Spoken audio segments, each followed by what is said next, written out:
Hello po, isang mapagpalang umaga po sa bawat isa. So ngayon po na ay nandito sa isa sa mga magagandang ilog dito sa Italia. Sa Bergamo po ito, probinsya ng Bergamo. At makikita nyo naman kung gaano kalinaw at gaano kaganda yung tubig. Nakakatuwa po kasi ang tahimik po dito. Ang sarap po, parang ang sarap maglangoy. Kaso, na hindi marunong maglangoy. Pero ang ganda po. Tingnan nyo naman kung gaano kalinaw. At doon sa banda roon ay may lagaslasan. Yan. Ilang beses na kami nakigaling dito. At dito naliligo yung mga ka-church mates namin. Yan, nagpapaagos sila dito. So, diba ang ganda? Ganda. Tapos doon naman sa kabilang banda, doon sa banda rin naman, may mga place naman doon na mababaw lang. Yan, titingnan din natin. Mababaw lang na safe para paglaruan ng mga bata.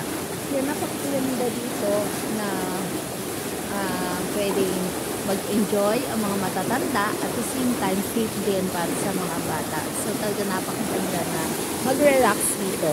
Yan para na din naka-jacuzzi dito kapag ang galing. Sayang lang hindi ako marunong maglangoy kaya hindi ko to matatry. Pero ang ganda-ganda talaga dun sa bandaroon ko. Yan, kaya pa tayo sa bandaroon para makita natin kung gaano kaganda yung lugar. Yan, tingnan nyo naman kung gaano kalakas yung lagaslas ng tubig. Samahan nyo ako. Explore tayo dito sa lugar na ito. Yan ganda. Ang ganda ng tubig dito pa sa banda rito. Mamaya magtatry maglublob ang nona kahit paaman lang. Ang ganda naman. Kahit paaman lang ng nona kasi hindi ko kasi kaya dito. Takot ako kasi nga hindi ako marunong maglangoy. Yun nyo naman super ganda. Yun nga pala kalsada ng itaas nito tapos bundok.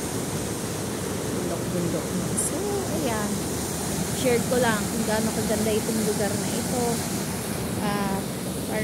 Para na din kayo nakapamasyal dito. So, yun lang po. And salamat po sa panonood. Mamaya po, i-video ko din yung mababaw na part. Yung pwedeng paglaruan ng mga bata. So, thank you so much po for watching. God bless po.